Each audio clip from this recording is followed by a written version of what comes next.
Onaka ndichiri ndakangokumirira.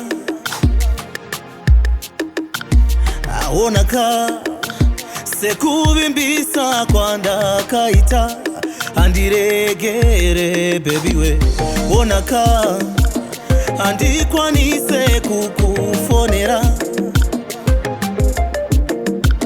kwandiri kunoku nare ino nditurira.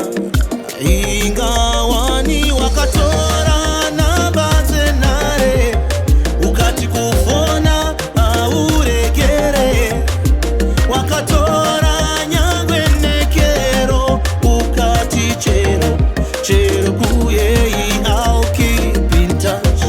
Ndozvawakataura wakati chero kuyei I'll keep in touch. Ndozvawakataura.